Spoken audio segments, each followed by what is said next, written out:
So we're continuing our conversation with the candidates here on AM Quincy. Next up, we want to introduce you to candidate for Ward 6 City Council, Christopher Chan, has stopped on by to tell us his story. Nice to meet you, Christopher. Nice to meet you, Joe. Yeah, appreciate the opportunity to learn about you and your candidacy and what you'd like folks in Ward 6 to know about you. So Great. Why don't we start there? Who's Christopher Chan? Tell me a little bit about yourself. Sure. I mean, we can take the long story, the short story. Currently, right now, I'm an IT analyst who works in Newton. Okay. But I live in North Quincy right now. I used to live here I used to live in Germantown, then Wollaston, then North Quincy.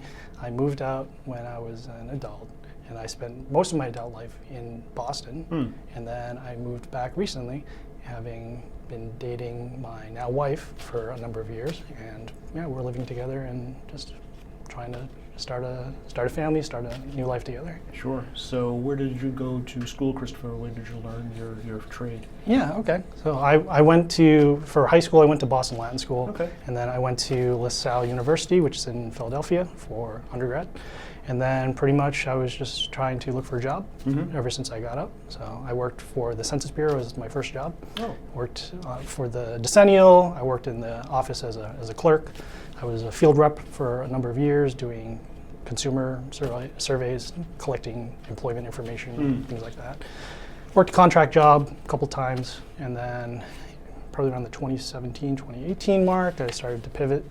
And then I worked at Amazon for a number of years. Kidding. Yeah, worked at Amazon for a number of years, and then after the pandemic hit, decided, okay, because we're still doing the work from home, and I really enjoyed more of just speaking with people and interacting. It's just very isolationist. It's very hard to keep yourself stable that way. Sure. So I looked for a job and decided to pivot. I went into IT, and so I worked at Emerson College for about 2 years. Oh, okay. And then I now work at the current place, which is in Newton, and I still do the same type of stuff. It's more technical, but it's a lot of responding to people's requests, help desk tickets. We're helping people with computers and policy and just day-to-day stuff. I see, yeah. And how long have you been living in Quincy now? I've been living in Quincy for a number of months, probably 4 or 5 months. Okay. But I've been dating my now wife, and we've been back and forth here for about 3 years. Yeah. So there's that, and I also have family ties here as well. Okay, And, all right. I visit my family occasionally.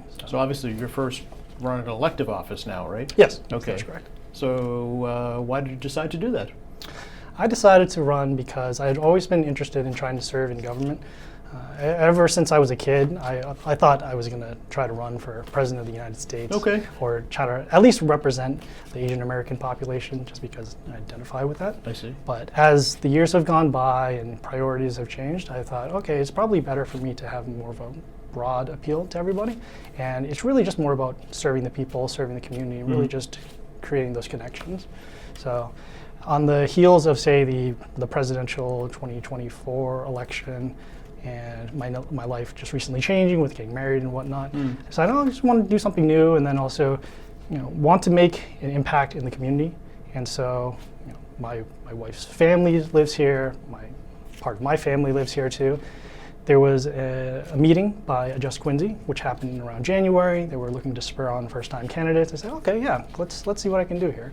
And so I was really encouraged by them in order to just step up.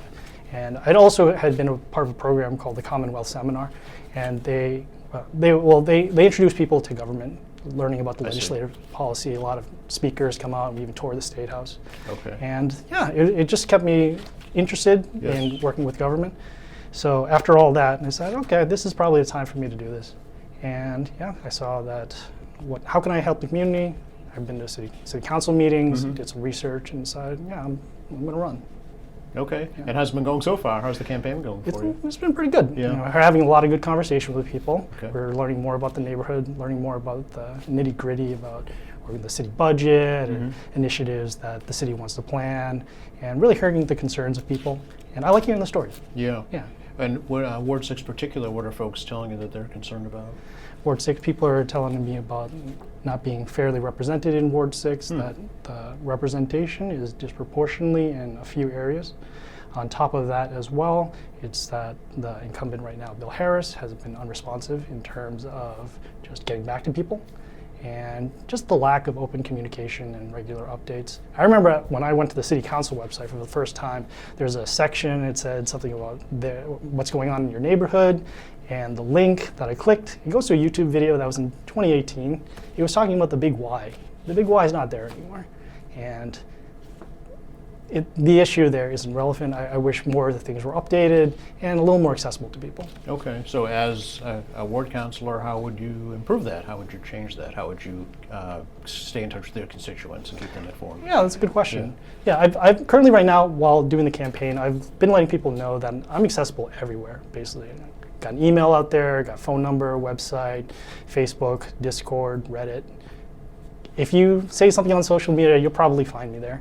You're an IT guy, right? So you're connected. Yeah, but I just like having the channels of open communication available, because if you just place stuff on, say, the city website, right? Not everyone's going to the city website, and everyone else uses different communication channels, so we should try to make the effort in order to reach out to people. Okay.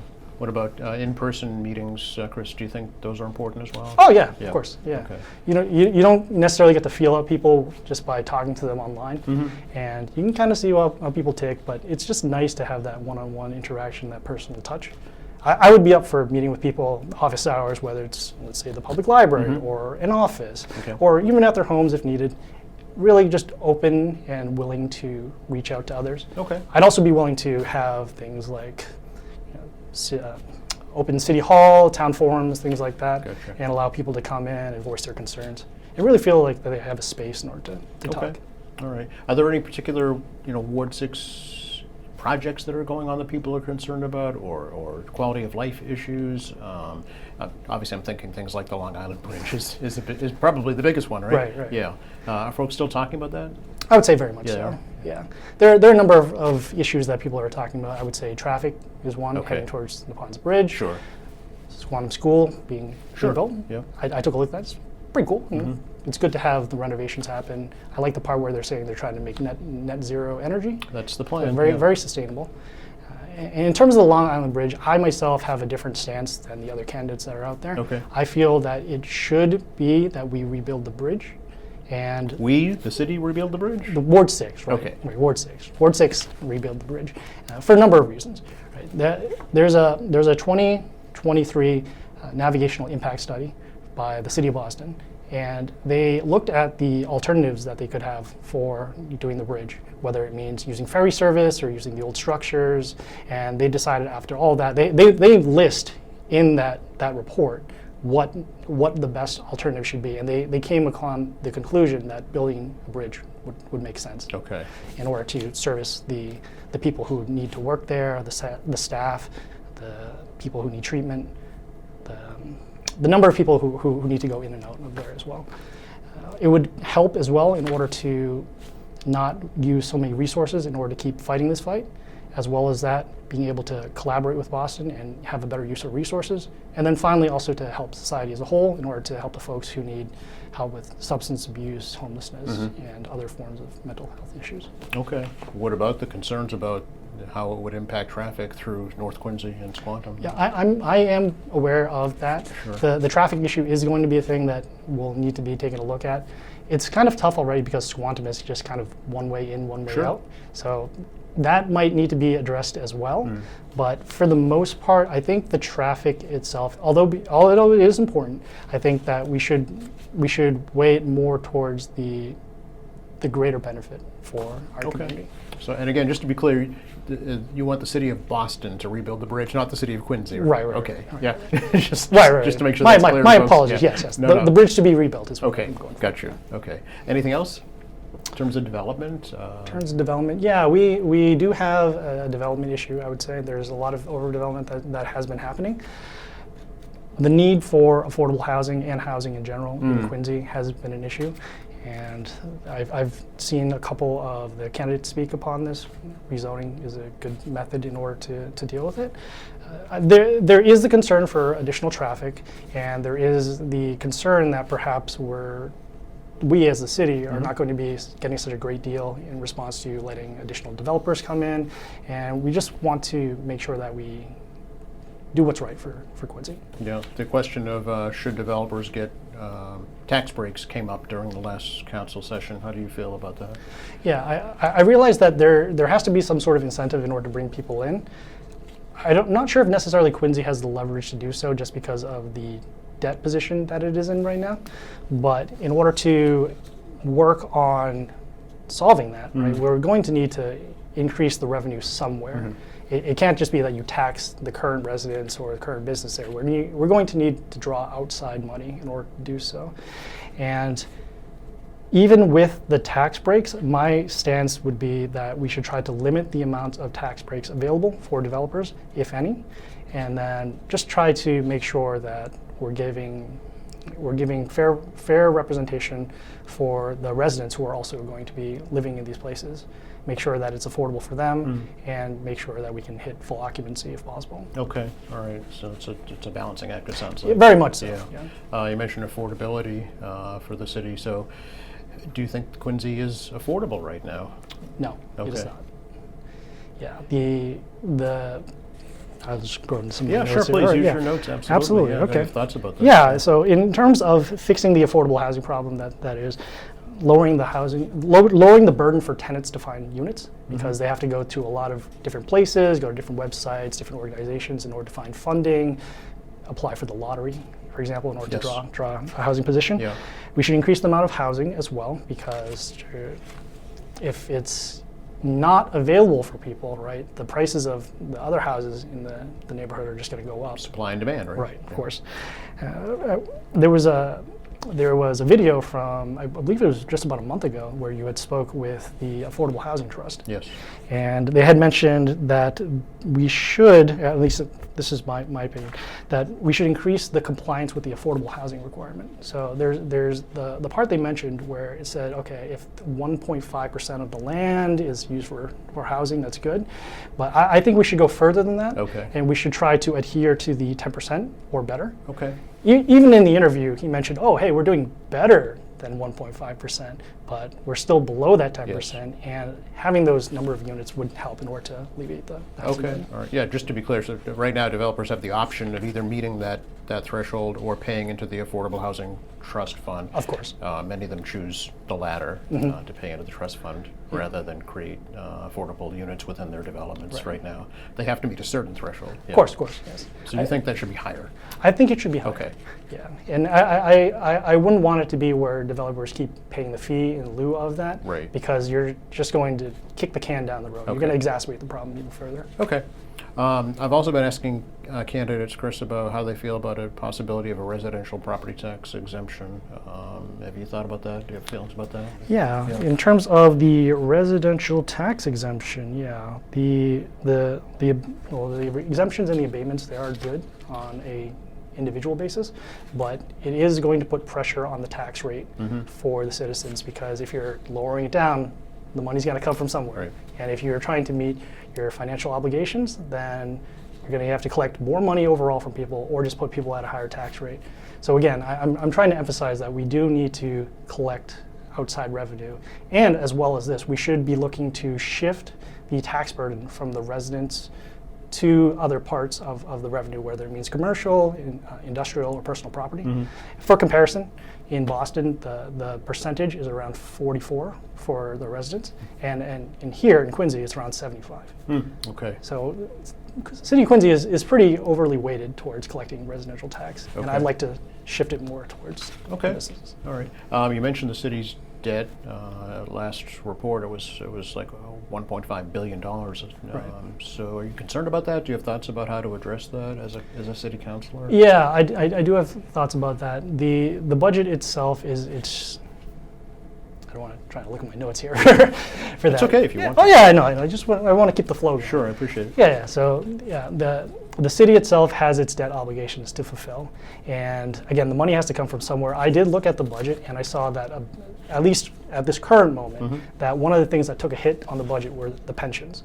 So about $4 million or so had disappeared, or not disappeared, but it got reallocated somewhere else, and.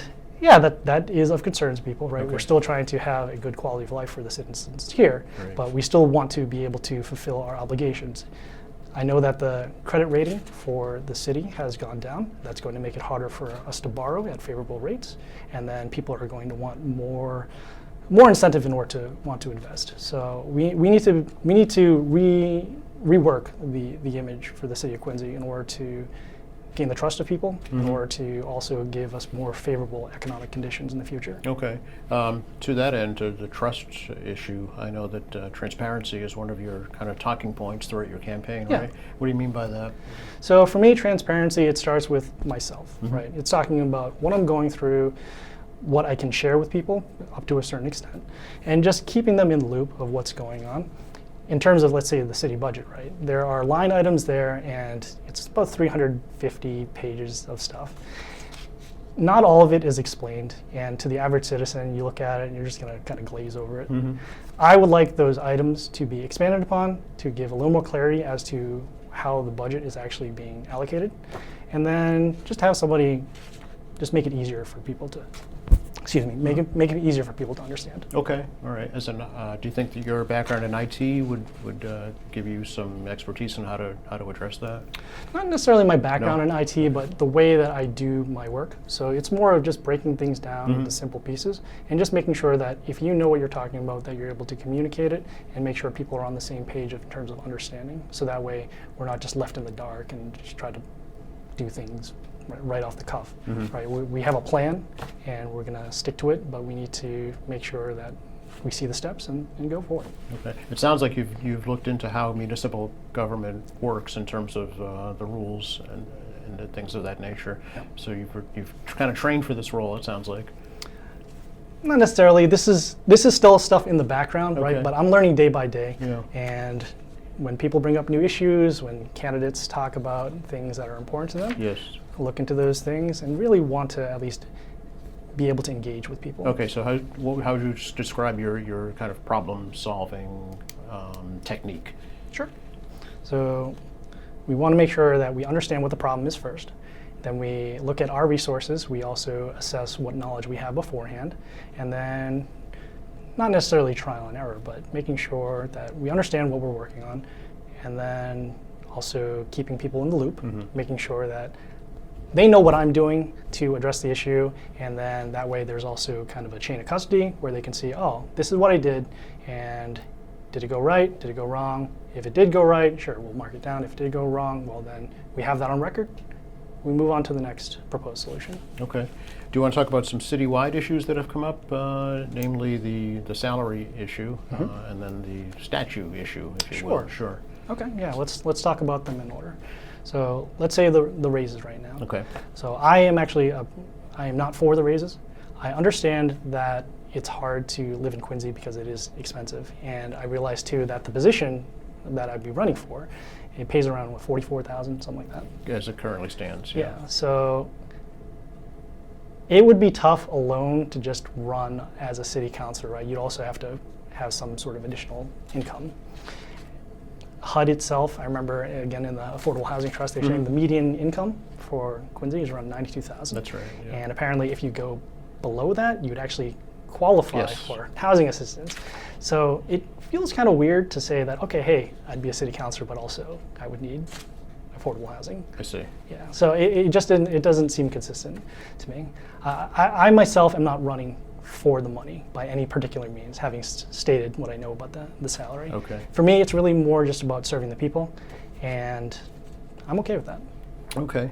How do you feel about the process that went through for the raises to take place? You know, in terms of transparency, was it transparent enough? There was a consulting company that was brought in from outside the city to make recommendations, and then the votes were taken based on those. Was that a good process, do you think? I think the city council and the city did their part in order to come up with the best equitable solution for them. I would like to have seen more insight and public input on the matter. Consistently, city council has been doing a lot of things where they're just telling people of them, but the public doesn't really find out until much later, and that's a bad look to have. Okay. Statues, you want to talk about those as well? Yeah, statues. Sure. that's a big issue. Really? Are people saying that to you? Yeah, yeah. Okay. I mean, I'm checking out on social, Yeah. asking people about what they feel. It's a lot of money for something that has offended a lot of folks. And it's not great that the ACLU had to step in order to kind of litigate this and represent on people's behalf. We can be using the money for additional things. Other people have also saying we could have gone with a more modest way in order to celebrate the police officers. Mm-hmm. Okay, so you're against those. I am against the statutes, yes. Okay, all right. So going forward, Chris, what is your campaign strategy? I'll check my notes for this Okay, one. check your notes for that. Yes, we need a written strategy. Yeah. So you were very detailed. I will tell folks you've got things broken down here by category and by topic, and you've obviously done a lot of research. Yeah. Is that typical of how you approach things? Yeah, it is. Okay. And it also it makes sense in order to look into the things, particularly because I haven't really been around here so much. Right. But I would say that's kind of my advantage because that means I have to work a little more harder in order to catch up to speed. Not to say that that's an excuse or anything, but more the fact that, yeah, we should all be looking to look into the issues. All right, so going forward, what is the game plan? Yeah. The game plan is to door knock, leverage public forums that are going to be upcoming, Okay. make myself available on social media, make more posts on social media to get more engagement with people. I have a meet and greet on Saturday, August 16th, 3 p.m. at our place at 45 Albion Road. And then I will also be at the Quarry August Moon Festival on Sunday, August 17th at 11 a.m.